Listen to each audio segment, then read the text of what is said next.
Before we start, let's all pray. Bago po tayo magsimula, tayo pong lahat ay manalangin.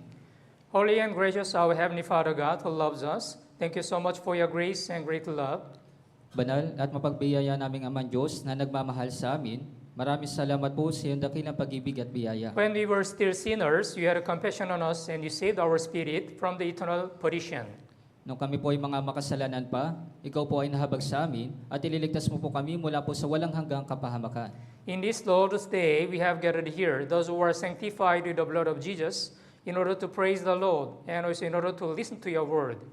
Ngayon po na araw ng Panginoon, kami po na mga pinabanal ng dugo ng Panginoong Hesus ay nagkatipon upang purihin po ang pangalan ng Panginoon at upang makapakinig po ng iyong salita. Whenever we gather together, let us get the spiritual strength and also let us understand what is the will of God through the word of God.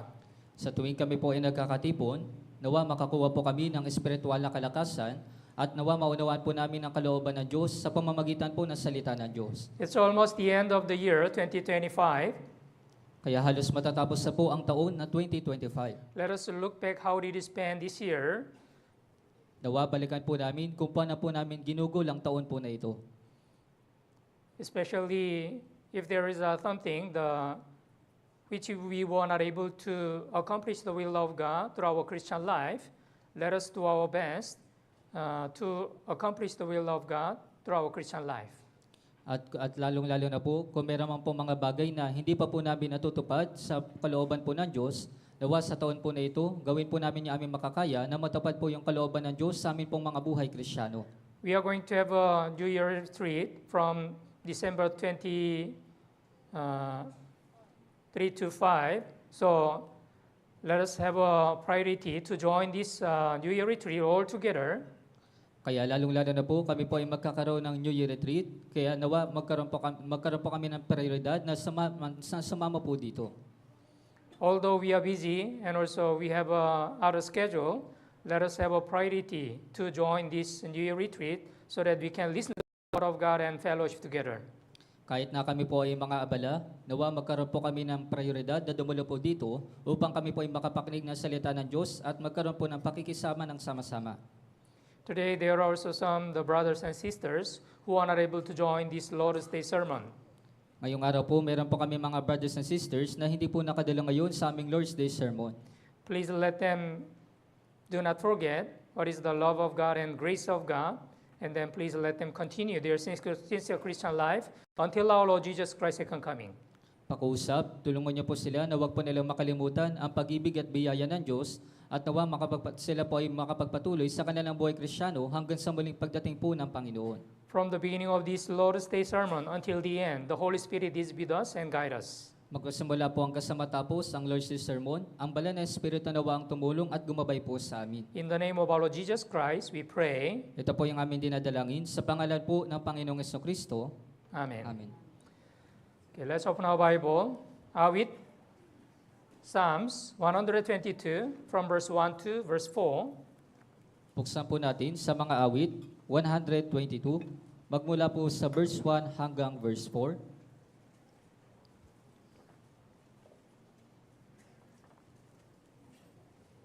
Awit 122 from verse 1 to verse 4. Sa mga awit 122, magmula po sa verse 1 hanggang verse 4. Okay, babasahin ko po. Ako'y natiwa ng kanilang sabihin sa akin, tayo na sa bahay ng Panginoon. Ang mga paa natin ay nakatayo sa loob ng iyong mga pintuan, O Jerusalem, Jerusalem na natayo na parang lungsod na siksikan, na inaahon ng mga lipi ng Panginoon, gaya ng iniutos para sa Israel, upang magpasalamat sa pangalan ng Panginoon. As you know well, this Psalms was written by King David, and he is testifying, according to the verse 1, I was glad when they said to me, let us go into the house of the Lord. Kaya po ng inyong nalalaman, isinulat po ito ni Haring David, ito pong mga awit, at gaya po ng kanyang patotoo, dito po sa 122 sa verse 1, ako'y natuwa ng kanilang sabihin sa akin, tayo na sa bahay ng Panginoon. This Psalms is known as the Song of the Ascent. Kaya ito pong mga awit po na ito, kilala po ito bilang awit ng As pag-akyat. you know well, the Israelite, they had to go up to the Jerusalem 3 times a year, all males. Gaya po ng inyong nalalaman, yung mga kalalakihan po ng mga Israelita, kinakailangan po nilang umahon papunta doon sa Jerusalem 3 beses sa isang taon. Yeah, according to the Deuteronomy chapter 16, 3 times a year, all males shall appear before the Lord. Kaya ayon po doon sa Deuteronomio sa chapter 16, lahat ng mga kalalakihan ng Israel, sila po ay aahon doon po sa Jerusalem, sa haharap po sila sa Panginoon. If you read the Old Testament, you will come to know when Israelite they went up to the Jerusalem according to God's word, they were able to keep their faith.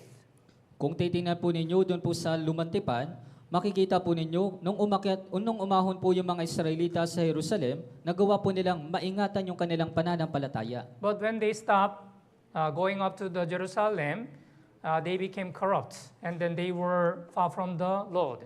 Pero nung tumigil po sila sa pag-ahon doon po sa Jerusalem, sila po ay naging masama at lumayo po sila mula sa Panginoon. If you look at the Judges chapter 1, verse 1, the Judges start. Now after the death of the Joshua, it came to pass that the children of Israel asked the Lord, saying, Who shall be first go up for us against the Canaanites, to fight against them?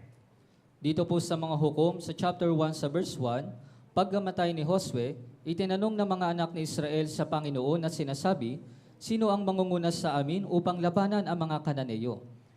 According to this verse, we can understand still the Israelite, they were able to keep their faith because they asked the Lord,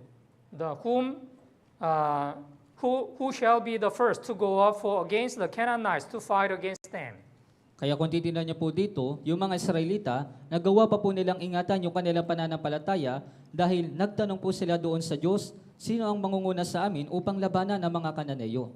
If you look at the last chapter of the Judges, Judges chapter 21, verse 5, it is different. In those days, there was no king in Israel. Everyone did what was right in his own eyes. Pero kung titignan niyo po sa mga hukom, sa chapter 21 sa verse 25, sinabi po dito, ng mga araw na iyon ay walang hari sa Israel, ginawa ng bawat tao kung ano ang matuwid sa kanyang sariling paningin. Yeah, through this passage, we need to understand the very important lessons. When the Israelite, in the Judges chapter 1, they were able to keep the faith because they asked the God. But in the end of the Judges, Israelite, they already left God. Kaya dito po, sa mga talata po na ito, makakakuha po tayo ng mahalagang aral. Sa mga hukom chapter 1, nagawa po nila maingatan yung kanilang pananampalataya dahil nagtatanong po sila doon sa Diyos, pero doon po sa mga hukom sa chapter 21, iniwan po nila yung Diyos. If we read the Bible, we can understand there are two kinds of the faith. Those who are having the faith, ascending faith, and then the others, those who are having a faith, the descending faith. Kaya kung titignan niyo po, kaya meron pong dalawang uri po ng pananampalataya. Una po, yung iba pong mga tao, meron po silang pananampalatayang tumataas at yung iba naman po, meron po silang bumababang pananampalataya. So we can say, in case of the Israelite, according to Judges chapter 1, they were still kept the ascending faith. But the end of the Judges chapter 21, Israelite, they are having a descending faith. Kaya masasabi po natin, doon po sa mga hukom sa chapter 1, meron pa pong, tumataas pa po yung pananampalataya ng mga Israelita, pero doon po sa huli, sa mga hukom chapter 21, bumababa na po yung kanilang pananampalataya. When we look back our experience, before we get salvation, we were going down to the destruction. Kaya kung babalikan po natin yung ating sarili, bago po natin matanggap yung kaligtasan, tayo po ay doon po sa pagkawasak. If you look at Luke chapter 10, as you know well, there is the parable of the Good Samaritan. Kaya kung titingnan po ninyo sa Lucas chapter 10, naroon po yung talinghaga ng mabuting Samaritano. In this passage also, Jesus explained, a certain man went down from Jerusalem to Jericho.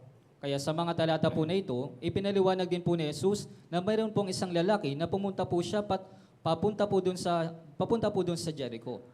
Jerusalem implies the city of God. Kaya dun po sa Jerusalem, ito po ay kumakatawan dun po sa bayan na Diyos. But the Jericho implies the city of the destruction. Pero ito pong lugar po ng Jericho, kumakatawan naman po ito sa pagkawasak.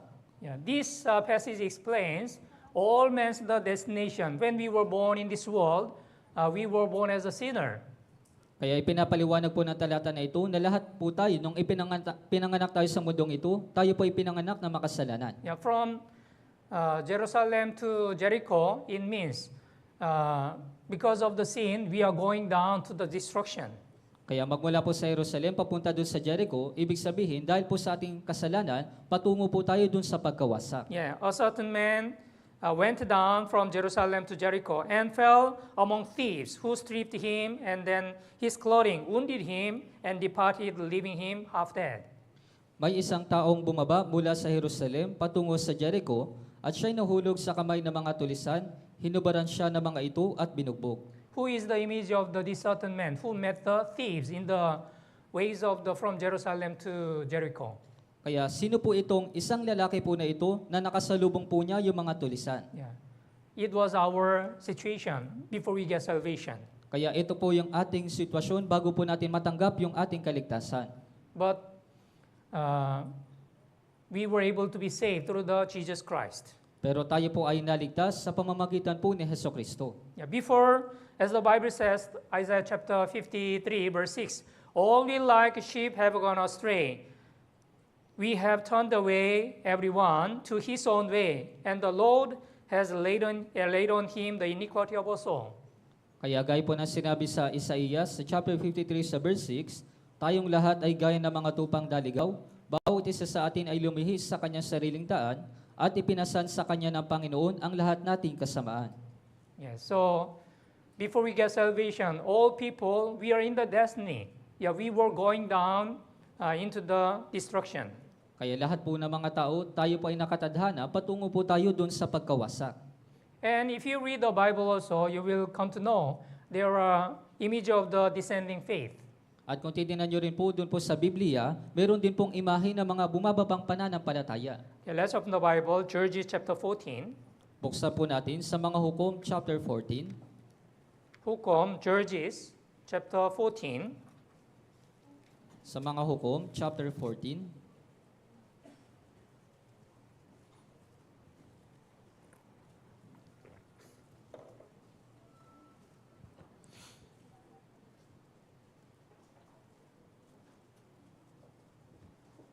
Verse 1 to, Magmula po sa verse 1 hanggang 2. babasahin ko po. Lumusong si Samson sa Timna, at sa Timna ay nakita niya ang isa sa mga anak na babae ng mga Filisteo, at siya'y umahon at sinabi sa kanyang ama at ina, nakita ko ang isa sa mga anak na babae ng mga Filisteo sa Timna, kunin niyo siya ngayon upang mapangasawa ko. Yeah, as you know well, the Samson, he was a Nazarite. That's why he was able to separate it from this world. But as the Bible says, chapter 14, verse 1, now Samson went down to Timnah. Yeah, he went down. Timnah, from Israel to the Timnah. Kaya gaya po ng inyo nalalaman, si Samson, isa po siyang Nazirita, hiwalay po siya sa mundong ito, pero kung titinan niyo po dito sa verse 1, lumusong po si Samson sa Timna magmula po sa Israel. Nowadays, it is also same. Many people, they love this world. They love the material things and the worldly things.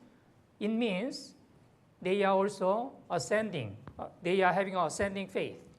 Kaya gaya parehas din naman po sa panahon natin ngayon, yung mga tao, iniibig po nila yung mundong ito, yung mga makamundong mga bagay, ibig sabihin, bumababa po yung kanilang pananampalataya. Samson was Judges.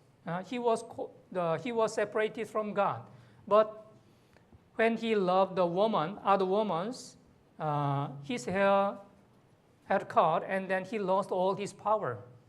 Kaya si Samson, isa din po siyang hukom ng Diyos. Kaya nung minahal po niya yung ibang mga kababaihan, siya po ay nawala po yung kanyang mga mata at siya po ay nawala ng kapangyarihan. If we read the story of the Samson, we can understand. The Samson, he had a descending faith. Kaya kung titignan niyo po yung kwento na ito pong si Samson, meron po siyang, bumababa po yung kanyang pananampalataya. But our born-again Christian, since we get salvation, we must keep the ascending faith. Pero bilang isang mga born again Christian, dapat po nating ingatan na dapat pong tumataas yung ating pananampalataya. Okay, let's go back to the main script. Psalms 122 verse 1. Kaya balikan po natin sa ating main script sa mga awit 122 sa verse 1. Psalms 122 verse 1. Basahin po natin ng sabay-sabay. 3, 2, 1. Ako'y natuwa nang kanilang sabihin sa akin, tayo na sa bahay ng Panginoon. Yeah, I was glad when they said to me, "Let us go into the house of the Lord." Yeah, this is the good example of the ascending faith. Those who have an ascending faith, they really desire to serve God and also they desire the Word of God. Kaya ito po ay isang mabuting halimbawa po ng pananampalatayang tumataas, kaya dun sa mga meron pong pananampalatayang tumataas, na naisin po nila na paglingkuran po yung Diyos. As you know well, God commanded all the Israel people, 3 times a year, all men shall appear before the Lord. At gaya po ng sinabi ko, na lahat po ng inuutos po ng Diyos sa lahat ng mga Israelita, na yung mga kalalakihan, sila po ay aakyat dun sa Jerusalem 3 beses sa isang taon. Okay, Deuteronomy chapter 16, verse 16. Sa Deuteronomy po, chapter 16, sa verse 16.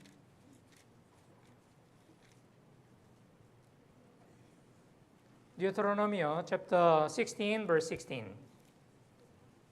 Deuteronomyo, chapter 16, sa verse 16.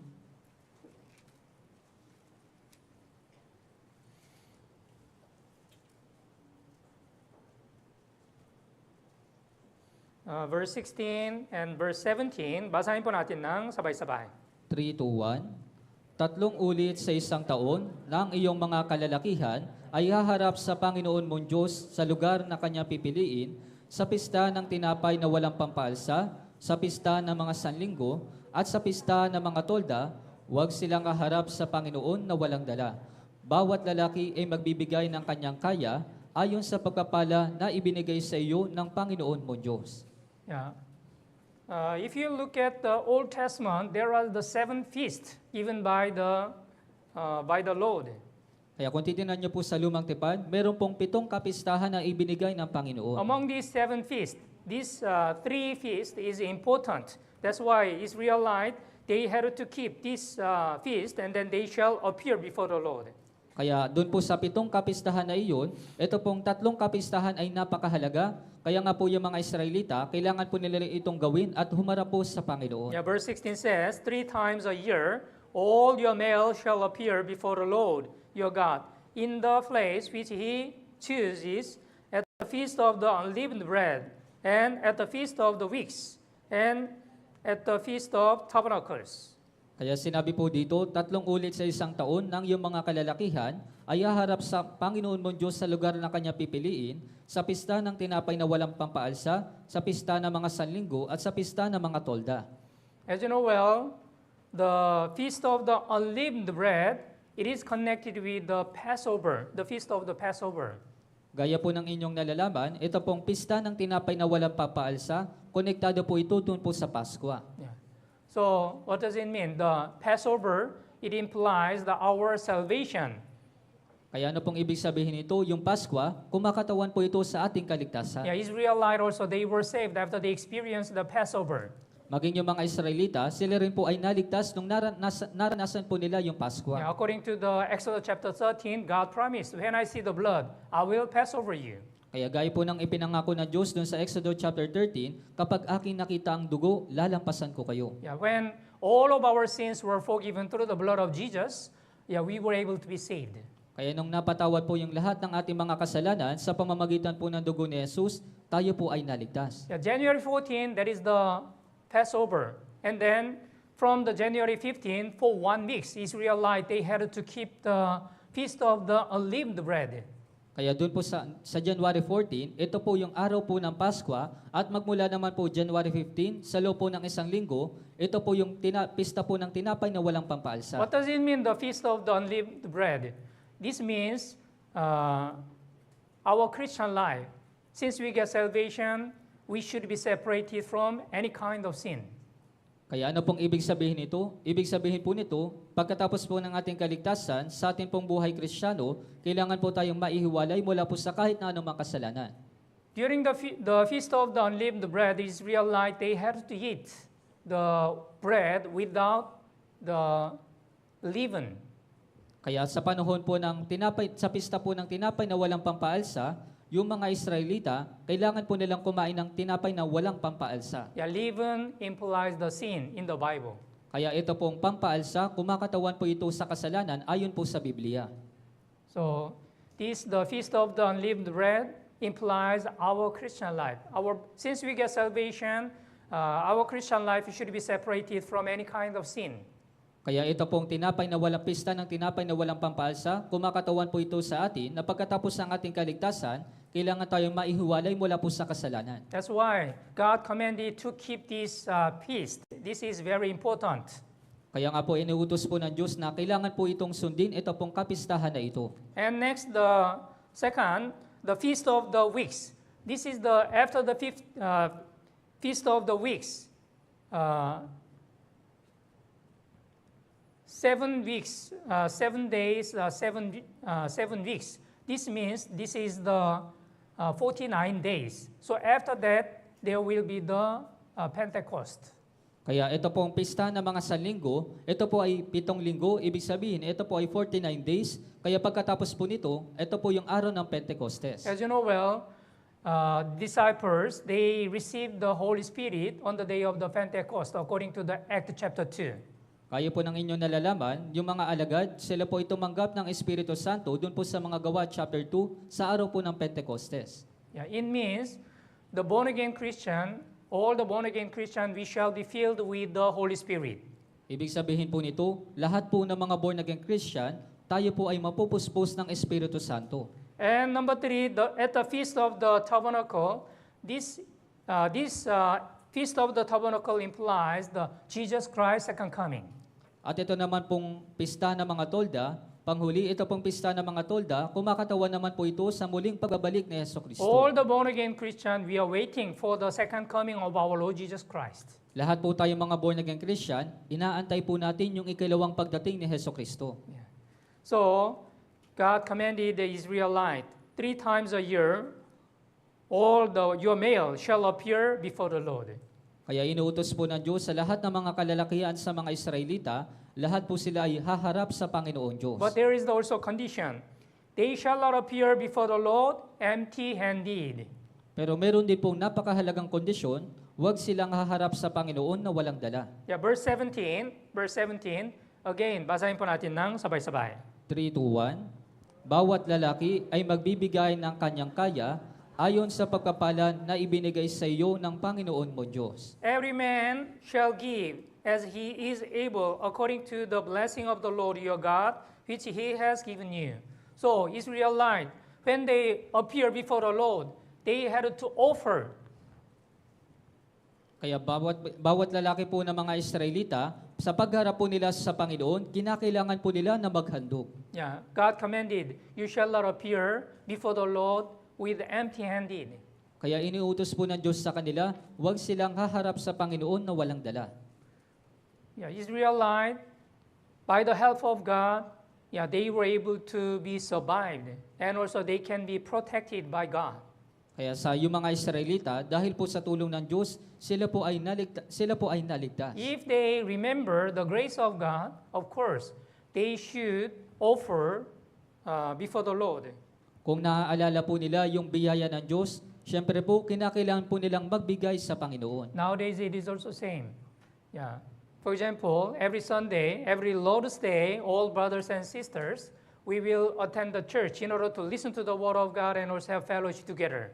Kaya parehas din naman po sa panahon natin ngayon, tuwing linggo, tayo po ay dumadalo ng Lord's Day upang makapakinig po ng salita ng Diyos at magkaroon po ng fellowship. It is very important. When we attend the church, we will listen to the Word of God and we will have a fellowship.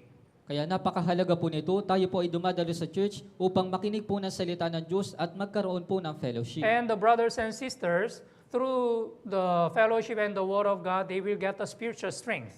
At yung mga brothers and sisters, sa pamamagitan po ng salita ng Diyos at ng fellowship, nakakakuha po sila ng espiritual na kalakasan. But also, when we attend the church, it is important we shall not appear before the Lord empty-handed. Pero syempre po, sa tuwing tayo po ay dumadalo sa church, kinakailangan din po tayong humarap sa Panginoon na huwag tayong humarap sa Panginoon na walang dala. As you know well, our church, we don't emphasize the offering every week. Gaya po ng inyong nalalaman, yung atin pong church, hindi po nito binibigyang diin yung pag-offering. Yeah, maybe once a year or just twice a year, we will just explain the importance of the offering, tithe and offering. Marahil po ay isa o dalawang beses po sa isang taon, ipinapaliwanag po namin kung ano po yung ibig sabihin ng tithes at offering. And the brothers and sisters, those who get the salvation, those who realize the grace of God, the love of God, voluntarily they will give the offering to the Lord. At yung mga brothers and sisters, sila po na nakatanggap ng kaligtasan, sila po ay kusang loob na nagbibigay ng offering. As the Pastor Jason already explained the last time, as a born-again Christian, we should give the tithe and offering. Kaya gaya po ng ipinaliwanag ni Pastor Jason noong nakaraang linggo, bilang isang mga born-again Christian, dapat din tayong magbigay ng tithes at offering. Actually, this is the way of the blessing. Sa katunayan po, ito po yung paraan ng pagpapala. If you read Malachi chapter 3, verse 10, if you are really faithful in the tithe, God will bless much more. God will open the windows of the heaven, and then God will pour the much more blessing. Kaya kung titinan niyo po sa Malakias sa chapter 3 sa verse 10, kung kayo po ay magbibigay ng tithes at ng offering, bubuksan po sa inyo ng Panginoon yung mga bintana po ng langit at ibubuhos po sa inyo yung isang pagpapala. If the Israelite, among the Israelite, if they had the normal faith, they were waiting to join the feast 3 times a year. Kaya kung yung mga Israelita, kung sila po ay merong pananampalatayang tumataas, sila po ay nakikilahok dito po sa pagpunta po nila sa Jerusalem 3 beses sa isang taon. Because when they go up to the Jerusalem, they will meet many other the Israelite, and also they will listen to the word of God. Dahil kapag umaahon po sila, papunta po doon sa Jerusalem, nakikita po nila yung kapwa po nila Israelita at sila po ay nakikinig ng salita ng Diyos. And also, they can hear how God helped them. At naririnig din po nila kung paano po sila tinutulungan. Let's open the Bible. Awit 130. Buksan po natin sa mga awit 130.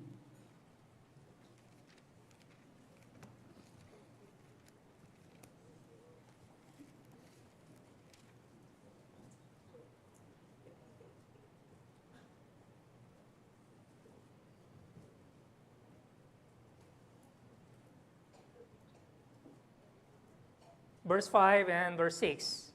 Sa verse 5 hanggang verse 6.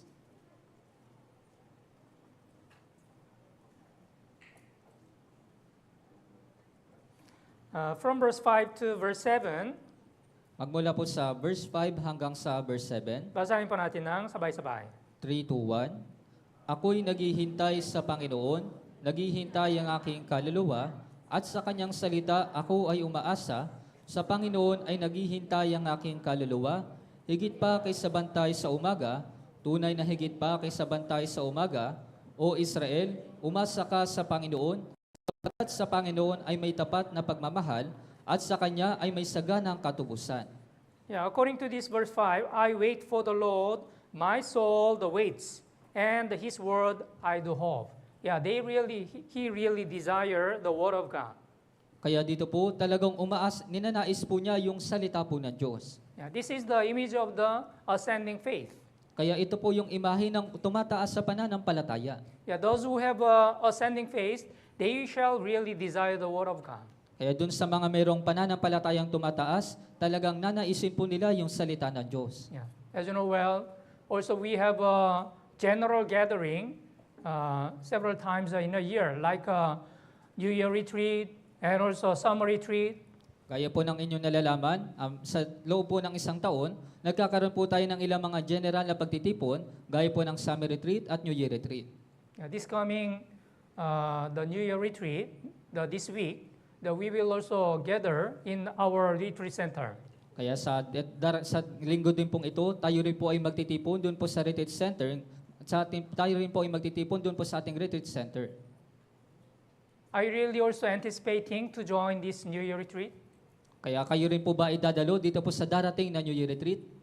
Yeah, I believe all of our brothers and sisters, they are really happy and they are really joyful to join this New Year retreat all together. Kaya ako rin po ay naniniwala na yung ating mga brothers and sisters, sila po ay masaya na dadalo po sa ating darating na New Year retreat. Yeah, through the New Year retreat, yeah, you will listen to the Word of God and also have a fellowship with the brothers and sisters, even the other church brothers and sisters. Kaya sa pamamagitan po nitong New Year retreat, kayo po ay makikinig na salita ng Diyos at kayo rin po ay magkakaroon ng fellowship kasama po yung ibang mga churches. Although we are having a Christian life in the same church, the Philippine Life for Mission, actually we don't have that much time to have a fellowship together, especially those who are staying in the very far area. Kaya sa katunayan po, kahit na tayo po ay nagkakaroon ng fellowship sa parehong church, pero kakaunti lamang po yung pagkakataon natin para po magkaroon ng fellowship kasama yung ibang mga churches mula po sa mga malalayong lugar. But the brothers and sisters, they will join from the very far place, even Bicol or Bisaya. Yeah. Kaya maging yung ilang mga brothers and sisters, sila rin po ay dadalo mula po sa malayo pong mga lugar katulad po ng Bicol at ng Visayas. Or the Mindanao. Yeah. Kaya maging doon din po sa Mindanao. Yeah, so it is really good chance to have a fellowship with them. Kaya talagang napakagandang pagkakataon po para po maka-fellowship po natin sila. And important things, the end of the year, through this New Year retreat, we will also make a New Year's resolution. We will prepare for the New Year 2026. At pinakamahalagang bagay din po, sa ating pong New Year retreat, tayo rin po ay gagawa ng panibagong resolution para po sa paghanda sa bagong taon. As the Israelites, they appear 3 times a year, before the Lord. Also, our born-again Christian, as much as possible, we should gather together in order to listen to the Word of God and also have fellowship together. Kaya gaya po ng mga Israelita, 3 beses sa isang taon, umaahon po sila dun po sa Jerusalem. Kaya parehas din naman po sa atin, hanggat maaari, dapat po tayong magtipon ng sama-sama upang magkaroon po ng fellowship at makapakinig ng salita ng Diyos. But if you look at the Old Testament, when the Israelites, they stopped going up to the Jerusalem, Israelites, they became corrupt. And then they were far from the Lord. Pero kung titingnan niyo po sa Lumang Tipan, nung tumigil po yung mga Israelita sa pag-ahon po dun sa Jerusalem, sila po ay naging masama at lumayo po sila mula sa Diyos. If you look at the history of Israel, when the King Solomon disobeyed to the Word of God, and then when he worshipped the idols, God divided the United Kingdom, North Israel and South Judah, after the King Solomon. Kaya kung titingnan niyo po yung kasaysayan po ng Israel, nung sumuway po si Haring Solomon sa salita ng Diyos, nung sumamba po siya sa mga Diyos-Diyosan, nahati po yung kaharian ng Israel mula po sa Timog Juda at sa hilagang Israel. So what happened to the North Israel? Jeroboam, the king of the North Israel, he made the altars in the Bethel and Dan to place. And then he made the golden calves. And then he commanded the Israelites, you don't need to go up to the Jerusalem. You will just worship here. Kaya kung titingnan niyo, ano pong nangyari doon po sa hilagang Israel? Yung hilagang Israel po, si Haring Jeroboam, siya po yung hari doon po sa hilagang Israel, at nagtayo po siya doon ng mga altar doon po sa Bethel at sa Dan, at gumawa po siya ng gintong guya, at sinabi po niya sa mga Israelita, wag na kayong umahon doon sa Jerusalem, dito na lang kayo sumamba. Yeah, because of this idol worshiping, the Israel people's the faith became corrupt. Kaya dahil po dito po sa pagsamba nila sa mga Diyos-Diyosan, sila po ay naging masasama. As you know well, the Israelites, in the North Israel, there were 19 kings. But as you already understand, all these 19 kings of the North Israel, they were wicked before the Lord. Kaya doon po sa hilagang Israel, meron po doong 19 na mga hari, pero gaya po ng inyong nalalaman, lahat po ng 19 na mga hari po na ito, sila po ay masama sa harapan ng Panginoon. Let's open our Bible. 1 Kings chapter 12. Unang Hari chapter 12. Tingnan po natin sa unang hari sa chapter 12.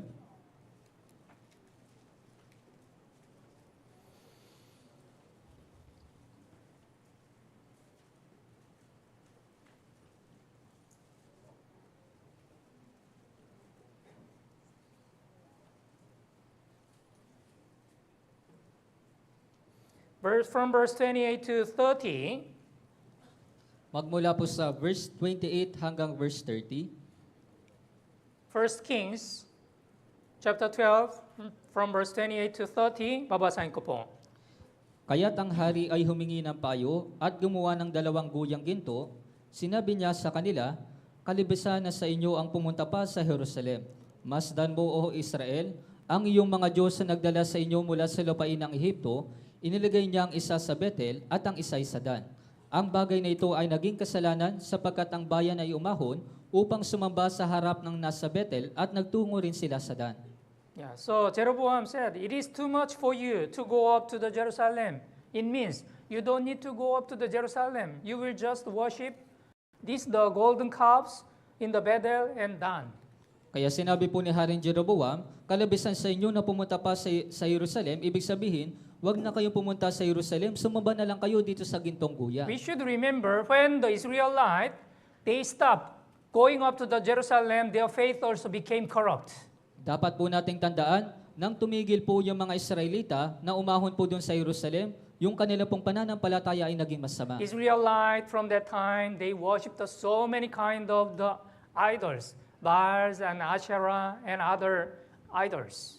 Kaya na mga oras po na iyon, ng panahon po na iyon, yung mga Israelita, sumamba po sila sa napakaraming Diyos-Diyosan, gaya po ng Baal at ng Asherah. Yeah.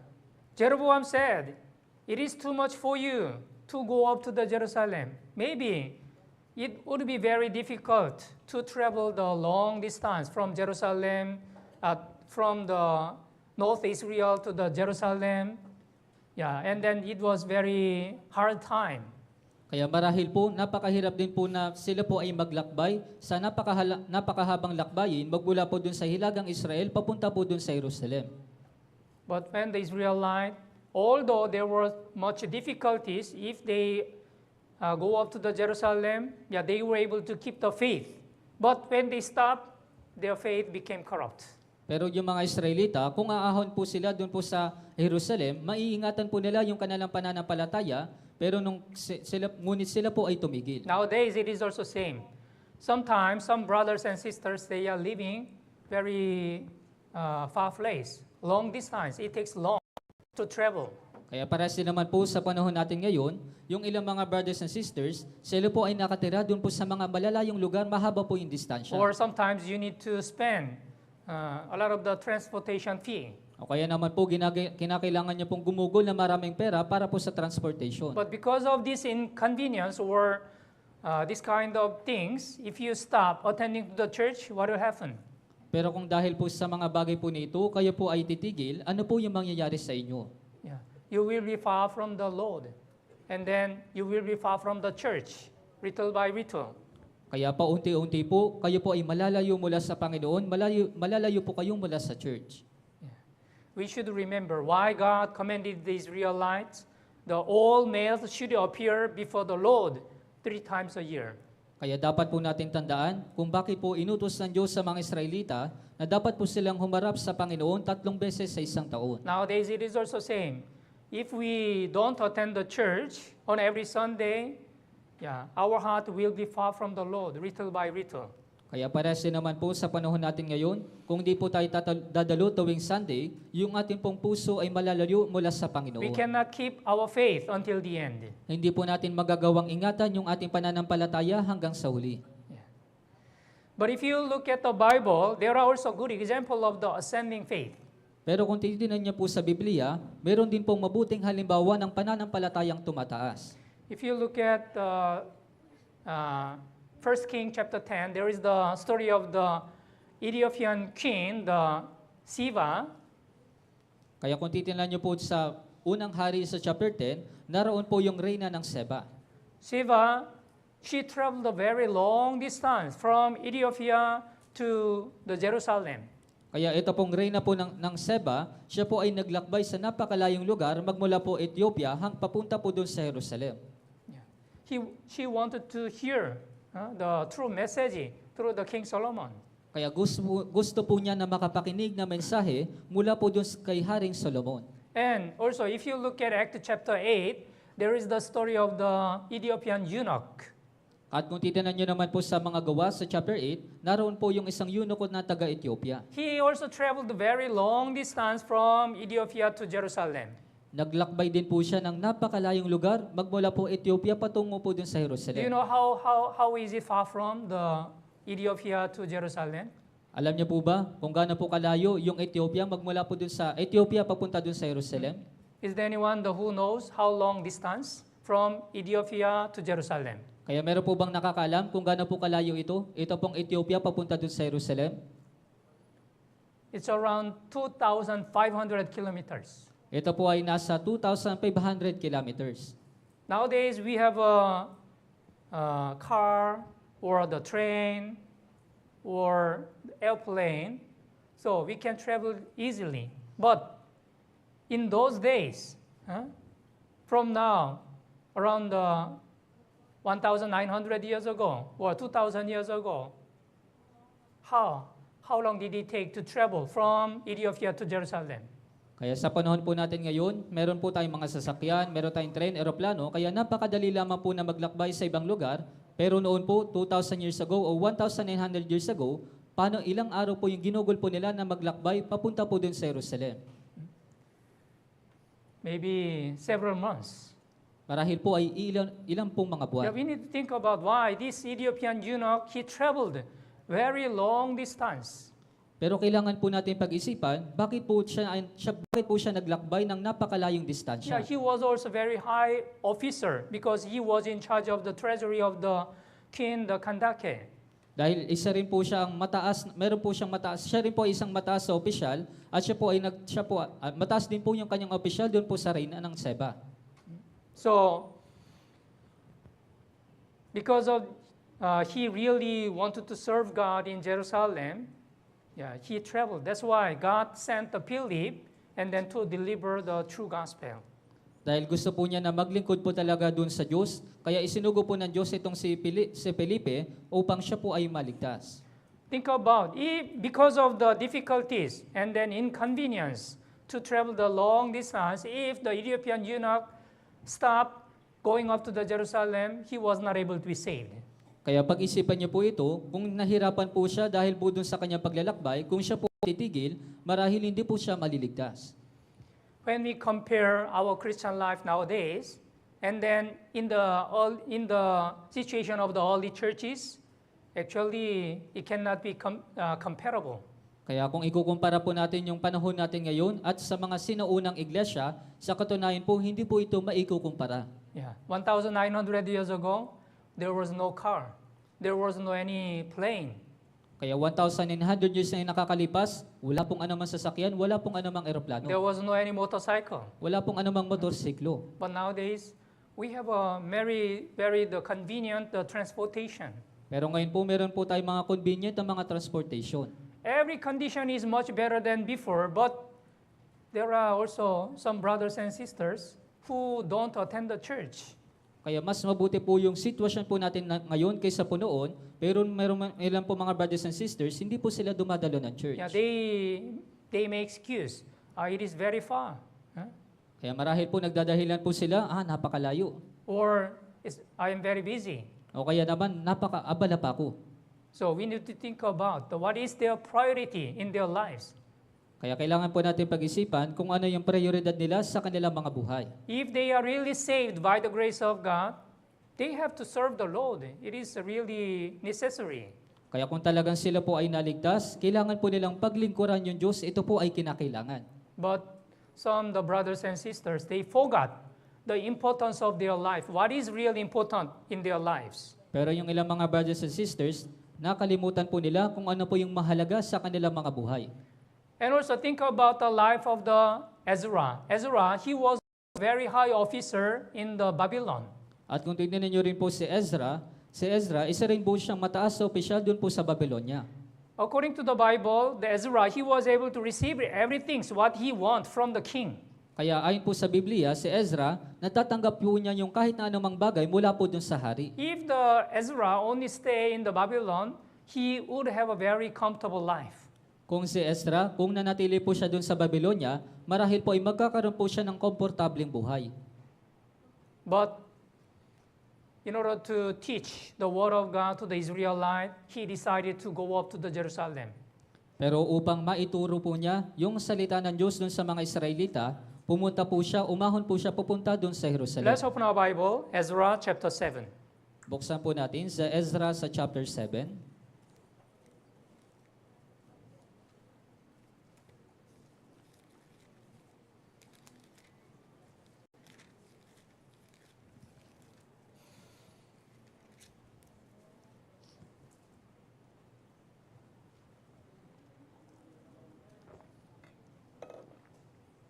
Verse 10, Dito po sa verse 10. Ezra chapter 7, verse 10. Basahin po natin ng sabay-sabay. 3, 2, 1. Inilagak ni Ezra ang kanyang puso upang saliksikin ang kautusan ng Panginoon, upang sundin ito at ituro sa Israel ang kanyang mga batas at mga tuntunin. Yes. For Ezra had prepared his heart to seek the law of the Lord and to read and to teach statutes and ordinances in Israel. This is the reason, because of this Ezra, he had a purpose, and then he decided to go up to Jerusalem, although it is difficult situation. Kaya ito po yung layunin po ni Ezra, siya po ay nagdesisyon, siya po ay nagpasya, na pupunta po siya doon po sa Jerusalem. Do you know how long did it take from the Babylon to Jerusalem? Alam If niyo you po- read the Bible, the verse, Ezra chapter 7, verse 9, it took around the 4 months. Kaya alam niyo po ba kung gaano po katagal yung ginugol po niya magmula po doon sa Babylonia papunta doon sa Jerusalem? Kung titignan niyo po sa verse 9, gumugol po ito ng 5 buwan. Yeah. It was also very difficult, and also it was very inconvenient. But Ezra, he went up to the Jerusalem. Kaya ito po ay napakahirap, pero ito po si Ezra, pumunta po siya doon po sa Jerusalem. We can say this is the good example of the ascending faith. Kaya masasabi po natin na ito po yung mabuting halimbawa ng pananampalatayang tumataas. Sometimes ascending faith, in order to keep the ascending faith, it is not easy. Kaya minsan po, para po maingatan yung pananampalatayang tumataas, hindi po ito madali. Yeah, sometimes we need to labor a lot, also we need to make an effort to keep this ascending faith.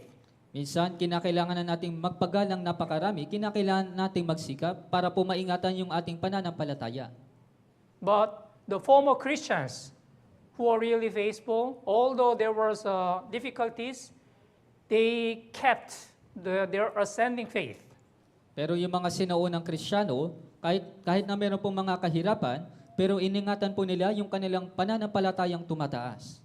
Yeah, what about Nehemiah? Nehemiah also, same. He was the cupbearer, according to the Nehemiah. Yeah, he was in the very high position. Kaya paano naman po si Nehemias? Maging si Nehemias, siya rin po ay nasa mataas po na posisyon. But he also decided to go up to the Jerusalem in order to build the Jerusalem wall. Pero nagpasya din po siya na umahon papunta po doon sa Jerusalem upang maitayo po yung pader ng Jerusalem. For God's sake, his physical convenience or physical benefits, he gave up. Kaya pa alang-alang po sa Diyos yung kanyang pong pisikal na mga pangangailangan, pakinabang, iniwanan niya po ito. Nowadays it is also same. As you know well, a lot of the Korean missionaries, they were dispatched from Korea in all of the world. There are around 170 the missionaries. They are preaching the gospel in the very different area.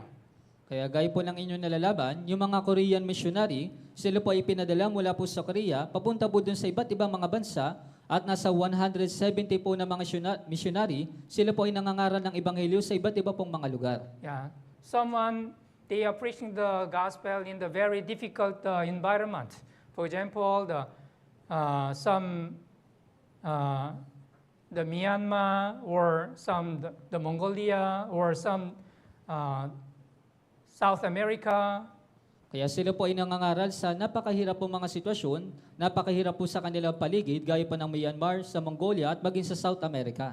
Yeah, if they would stay in Korea, maybe they would have more comfortable life. Marahil kung nanatili po sila dun sa Korea, mas maganda po, mas komportable po yung kanilang buhay. But in order to preach the gospel according to the God's word, according to the commandment from the Lord, yeah, they went out and then they are preaching the gospel. Pero ayon po sa utos ng Diyos, sa salita ng Diyos, sila po ay umalis upang maipangaral po yung Ebanghelyo. Yes, so our born-again Christian also, we should keep the ascending faith. Kaya maging tayo mga born-again Christian, kailangan din po natin ingatan ito pong pananampalatayang tumataas.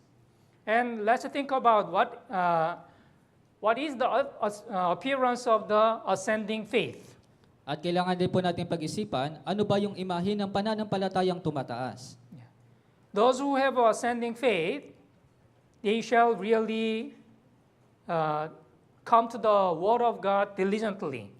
Doon sa mga mayroong pananampalatayang tumataas, dapat silang pumunta sa salita ng Diyos ng may kasipagan. Let's open the Bible, John chapter 10.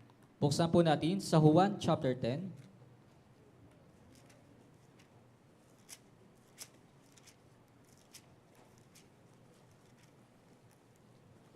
John chapter 10, verse 9. Sa Juan chapter 10 sa verse 9.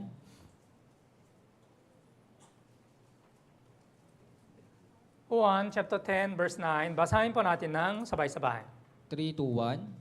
Ako ang pintuan, ang sino mang pumasok sa pamamagitan ko ay maliligtas at papasok at lalabas at makakatagpo ng pastulan. Yeah. Among the sheep, any the sheep who has a grass and the pasture diligently, the sheep will be healthy and strong. Kaya doon po sa mga tupa, kapag meron po silang pastol, sila po ay magiging malakas o malusog. Yeah, like this. Our born-again Christian also, same. As the Bible says, as a newborn babies desire the pure milk of the word. Kaya para naman po sa atin, gaya po na sinasabi ng Biblia, mithiin ninyo ang malinis na espiritual na gatas. When you really desire the word of God, you will get the spiritual strength. Kapag ninanais po ninyo yung salita ng Diyos, kayo po ay magkakaroon ng espiritual na kalakasan. As a born-again Christian, why is it very important to read the Bible every day, regularly? Kaya bilang isang born-again Christian, bakit po ba napakahalaga na magbasa ng Biblia araw-araw? Because we can get the spiritual strength through the word of God. Dahil makakakuha po tayo ng espiritual na kalakasan doon po sa salita ng Diyos. What will happen if you don't have a food for several days? Ano pong mangyayari kung wala po kayong pagkain sa loob po ng ilang mga araw? You will lose the power and you will become very weak. Mawawalan ka po ng lakas, ikaw po ay magiging mahina. The word of God, it is for our spiritual strength. Yung salita ng Diyos, para po ito sa ating espiritual na kalakasan. That's why, as a born-again Christian, it is really necessary to attend the church on every Sunday and also every Wednesday. Kaya bilang isang born-again Christian, talagang kinakailangan po na dumalo po tayo tuwing Linggo at tuwing Wednesday. Actually, when we observe, many brothers and sisters, they will attend every Sunday. But some brothers and sisters, they don't attend the Wednesday sermon. Kaya gaya po ng ating naobserbahan, marami po mga brothers and sisters, sila po ay dumadalo ng Sunday, pero kapag Wednesday po ay kaunti lamang. But Wednesday sermon is also very important to get the spiritual strength. Pero ang Wednesday sermon, ito rin po ay napakahalaga upang magkaroon po ng espiritual na kalakasan. Hebrews chapter 10, Sa Hebreo po sa chapter 10,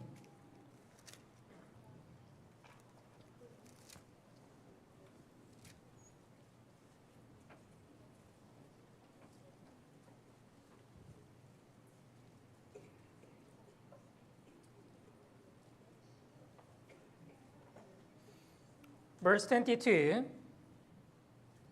sa Hebreo chapter 10, dito po sa verse 22, Okay, verse 22. Basahin po natin ng sabay-sabay. 3, 2, 1. Tayo'y lumapit na may tapat na puso sa lubos na katiyakan ng pananampalataya na ang mga puso ay winisikang malinis mula sa isang masamang budhi at nahugasan ng ating katawan ng dalisay na tubig. Yeah. Let us draw near with the true heart in full assurance of faith, having our hearts sprinkled from the evil conscience and our body washed with pure water. So, when our body is dirty, we will wash our body with the water, by the water every day. Kaya kapag marumi po yung ating katawan, tayo po ay naguhugas ng ating katawan sa pamamagitan po ng tubig. Yeah, our born again Christian also same. When we can be washed by the word of God. Kaya parehas din naman po sa atin, maaari po tayong malinisan mula po sa pamamagitan po ng salita ng Diyos. When there is something wrong in our Christian life, God will reveal all these kind of the problems through the word of God. Kapag mayroon po mga mali sa ating buhay Kristiyano, inihahayag po ito ng Diyos sa pamamagitan po ng salita ng Diyos. Yeah, the word of God is living and powerful and sharper than two-edged sword. Kaya po yung salita ng Diyos, ito po ay makapangyarihan, ito po ay buhay at mabisa, at matalas po ito kaysa sa alinman dalawang Yeah, taba. when there is something wrong or any kind of the sins, it shall be revealed through the word of God. Kaya kapag mayroon pong anumang mali o mayroon pong anumang kasalanan, ito po ay mahayag ng salita ng Diyos. Let's open the Bible, awit 26. Buksan po natin sa mga awit 26. Psalms 26. Sa mga awit 26.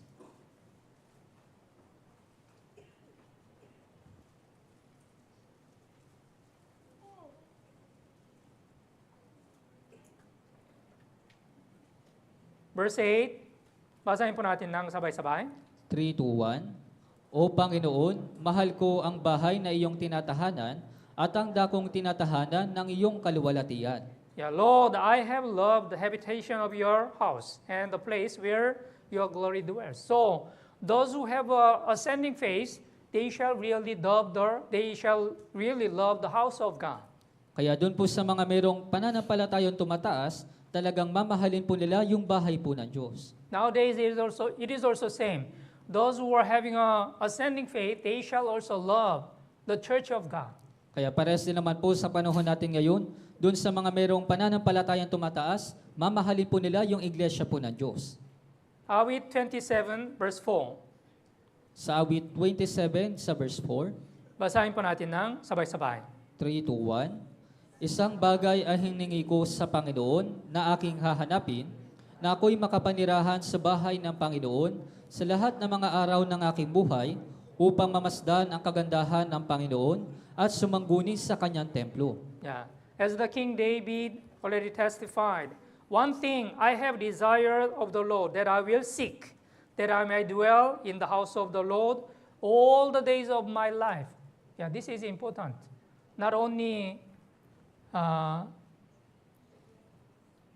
for several months or several years, for the all my life. Kaya ito po ay napakahalaga, hindi lamang po isang beses, kundi ilang buwan, ilang mga taon, kundi buong ating buhay. Yeah, those who have ascending faith, they will dwell in the house of the Lord until the end. Kaya doon po sa mga merong pananampalatayang tumataas, sila po ay maninirahan sa bahay ng Panginoon magpakailanman. And also, those who have ascending faith, they shall overcome the difficulties. At doon po sa mga merong pananampalatayang tumataas, mapapagtagumpayan po nila yung mga kahirapan. If you look at Leviticus chapter 11, there is the clean animal and unclean animals. Kung titignan niyo po sa Levitico sa chapter 11, meron po dito mga malilinis na hayop at hindi po mga malilinis. And also among the fishes, clean fishes and unclean fishes. At sa mga isda po, meron po mga malilinis na isda at maruruming mga isda. Among the insect also, there is the clean insect. At maging sa mga insekto, meron din po mga malilinis na insekto. Yeah, for example, the locust. Why the locust is called as a clean insect? Kaya halimbawa po yung balang, bakit po tinatawag silang malilinis na mga insekto? Yeah, locust has a wings, right? When there is some obstacles, it will jump over, and then if it is really difficult situation, the locust will fly over the sky. Gaya po ng inyong nalalaman, yung mga balang, meron po sila mga pakpak. Kaya nga po kapag meron po mga hadlang, ito po ay kanilang tinatalunan. At kung mas mahirap po ito po ay kanilang nalalagpasan. Our born-again Christian also should be like this. When we face some trials and difficulties, we should overcome those kind of obstacles. Kaya pares din naman po sa ating mga born-again Christian, kapag meron tayong mga pagsubok at mga kahirapan, dapat po natin itong mapagtanggumpayan yung mga hadlang. But some brothers and sisters, when they face some problems, what happened? They stop their Christian life. Pero ano pong nangyayari sa ilang mga brothers and sisters, kapag umarap po sila sa mga kahirapan, sila po ay tumitigil. When they face the trials or hardships, they stop attending to the church. Kapag umarap sila sa mga pagsubok at mga kahirapan, tumitigil na po sila sa pagdalo ng church. This is not the image of the truly born-again Christian. Kaya hindi po ito yung imahe ng isang mabuting Kristiyano. If we have a true faith, tunay na pananampalataya, we should continue and then we should overcome all these kind of the difficulties. Kung meron po tayong tunay na pananampalataya, dapat po natin itong mapagtunggumpayan yung ating mga kahirapan. Because the Lord will give the strength through the Word of God to overcome those kind of difficulties. Dahil yung Panginoon po yung magbibigay ng kalakasan para po mapagtagumpayan po natin yung lahat ng mga kahirapan. So when we look back this year, 2025, if there are some brothers and sisters who are not faithful in your Christian life, through this New Year retreat, please make a New Year's resolution for the New Year 2026. Kaya sa taon po na ito, kailangan po natin balikan yung taon ng 2025. Kaya kung meron man po mga brothers and sisters na hindi po naging tapat sa kanilang mga buhay, kaya sa pamamagitan po ng ating darating na New Year retreat, pakiusap, gumawa po kayo ng New Year's resolution. So I really pray all of our brothers and sisters can join this New Year retreat in order to get the spiritual strength and also in order to make a New Year's resolution. Kaya ako po ay talagang nananalangin na yung lahat ng ating mga brothers and sisters ay dadalo po sa darating na New Year retreat upang makakuha po ng espiritual na kalakasan at upang magkaroon po ng New Year's resolution. Let's open the Bible, Isaiah chapter 40. Buksan po natin sa Isaías chapter 40.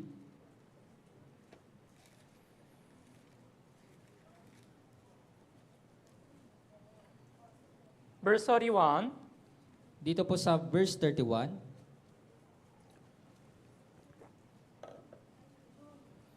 Isaiah chapter 40, verse 31. Sa Isaías chapter 40 verse 31. Okay, basahin po natin ng sabay-sabay. 3 to 1. Ngunit silang naghihintay sa Panginoon ay magpapanibagong lakas, sila'y paiilang lang na may mga pakpak na parang mga agila, sila'y tatakbo at hindi mapapagod, sila'y lalakad at hindi manghihina. Yes. So, those who wait on the Lord shall renew their strength. Yeah, this is the also promise of God. If we really desire the Word of God, we will get the strength through the Word of God. Kaya ito rin po ay pangako mula po dun sa Diyos. Kung talagang nanaisin po natin yung Diyos, tayo po ay magkakaroon ng spiritual na kalakasan sa pamamagitan po ng salita ng Diyos. I really pray all of our brothers and sisters can join the New Year retreat so that we can get the spiritual strength through the Word of God and fellowship. Talagang nananalangin na yung lahat ng ating brothers and sisters ay dadalo po sa darating na New Year retreat upang magkaroon po ng espiritual na kalakasan sa pamamagitan po ng salita ng Diyos at ng fellowship. Yeah, as the King David said, according to the Awit 122, yeah, let us go up into the house of the Lord. Kaya gaya po ng sinabi ni Haring David sa mga awit 122, tayo na sa bahay ng Panginoon. Yeah, when we join the New Year retreat, yeah, we will get the spiritual strength through the Word of God and fellowship. Kapag tayo po ay nakilahok sa New Year retreat, tayo po ay magkakaroon ng kalakasan sa pamamagitan po ng salita ng Diyos at ng fellowship. Okay, let's all pray. Tayo pong lahat ay manalangin. Holy and merciful our Heavenly Father God, thank you for giving us this wonderful chance to listen to your word. Banal at mahabagin naming Amang Diyos, maraming salamat po sa pagbibigay po sa amin ng pagkakataon upang makapakinig po ng inyong salita. Today, we learned about the descending faith and also what is the ascending faith. Ngayon po, natutunan po namin kung ano po yung bumababang pananampalataya at paano kami magkakaroon ng pananampalatayang tumataas. Although we have a lot of difficulties in our Christian life, let us have a faith to overcome it. Kahit na meron po kami mga kahirapan sa aming mga buhay Kristiyano, nawa magkaroon po kami ng pananampalataya upang ito po ay aming mapagtagumpayan. Let us get the spiritual strength and through the Word of God and fellowship. Nawa makakuha po kami ng espiritual na kalakasan sa pamamagitan po ng salita ng Diyos at ng fellowship. Especially from in this week, we are going to have a New Year retreat in our retreat center. Lalong-lalo na po sa linggo pong ito, kami po ay magkakaroon ng New Year retreat sa aming pong retreat center. Although we are busy, let us have a priority to join this new retreat all together. Kahit na kami po ay mga abala, nawa magkaroon po kami ng prioridad na dumalo po sa darating na New Year retreat ng sama-sama. Today also, we are going to have a All Saint Fellowship after lunch. So please be with us and guide us. At ngayong araw din po, kami po ay magkakaroon ng All Saints Fellowship, kaya pakiusap, samahan at gabayan po ninyo kami. In the name of our Lord Jesus Christ, we pray. Ito po yung aming dinadalangin sa pangalan po ng Panginoong Jesucristo. Amen. Amen.